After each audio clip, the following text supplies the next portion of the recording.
जैसे कि हमने फर्स्ट पार्ट में देखा था कि विल उस आदमी को देखकर समझ जाता है कि वो ग्रेनेड सिटी से है, क्योंकि गेटो सिटी में लोगों के पास ज़्यादा से ज़्यादा 2 दिन का टाइम होता है।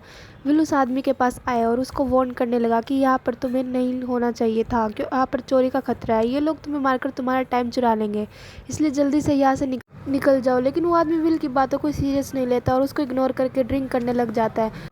तभी उस बार में फोर्टिस नाम का एक गैंगस्टर अपने ग्रुप के साथ आया, जिसे देखकर सारे लोग बाहर निकल भागे। दरअसल ये शहर के सबसे बड़े गुंडे हैं जो लोगों को उससे ज़बरदस्ती टाइम चुराते हैं।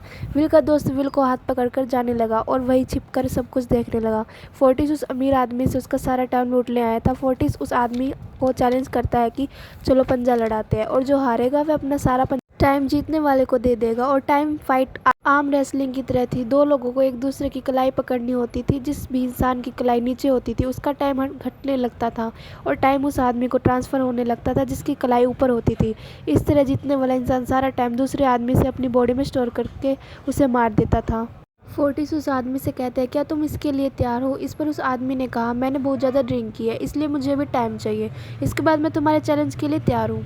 फोर्टिस कहता है कि ठीक है, ये तुम्हारी आखिरी ख्वाहिश है, जाओ मैं तुम्हें तैयार होने के लिए कुछ मिनट देता हूँ। फोर्टिस उसके साथ अपना एक आदमी भी भेज देता है ताकि वह भाग ना सके। वह अमीर आदमी बाथरूम में आकर बहुत सारी उल्टियाँ करने लग जाता है क्योंकि उसे काफ़ी चढ़ गई थी, इसलिए अगर वो इस हालत में फोर्टिस से पंजा लड़ता तो अमीर आदमी का हारना कन्फर्म था।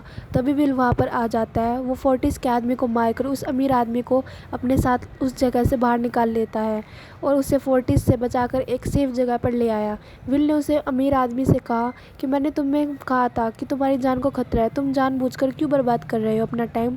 वो आदमी विल को अपना नाम हेनरी बताता है और वो विल से पूछता है कि तुम्हारी उम्र कितनी है। विल ने बताया 28 साल। हेनरी ने कहा मेरी उम्र 105 साल है और अब मैं ज़िंदगी से थक चुका हूँ। मैंने अपनी लाइफ में हर एक चीज़ का मज़ा लिया और अब मुझे इस ज़िंदगी की ज़रूरत नहीं है, मैं जीना नहीं चाहता। यह सुनकर विल ने हैरानी से पूछा, आखिर तुम करना क्या चाहते हो? इस पर हेनरी ने कहा, लगता है तुम अभी तक हकीकत से अनजान हो। क्या तुमने कभी सोचा है कि इस दुनिया में अलग अलग टाइम जोन क्यों बनाए गए हैं? आखिर क्यों तुम्हारे टाइम जोन गेटों में किसी से वक्त, दाम और टैक्स बढ़ा दिए गए जाते हैं? दरअसल महंगाई जानबूझकर बढ़ाई जाती है ताकि गरीब लोग मरते रहे और उनकी मौत का फ़ायदा ग्रीनिच टाइम जोन के अमीर लोगों को होता रहे। असल में ये सारा टाइम सिस्टम उन्हीं का बनाया हुआ है। जरा सोचो, वहाँ ग्रीनिच सिटी में लोगों के पास जीने के लिए हज़ारों साल है, लेकिन यहाँ गेटों में तुम हर रोज़ जीने के लिए मेहनत मजदूरी करते हो। ऐसा इसलिए क्योंकि उन्होंने तुम्हें यह करने के लिए मजबूर किया है। वो लोग तुम लोगों को ज़्यादा टाइम नहीं देते ताकि तुम लोग मजबूरी में उनके लिए काम करते रहो। वो महंगाई बढ़ाकर तुम्हारा ज़्यादा से ज़्यादा टाइम खर्च करने पर मजबूर करते हैं ताकि तुम्हारे टाइम से वो हमेशा की ज़िंदगी जी सके। उन्होंने अपनी ज़िंदगी का हर एक दिन गरीबों की मौत से इकट्ठा किया है। इससे आगे के पार्ट देखने के लिए कमेंट करो नेक्स्ट पार्ट।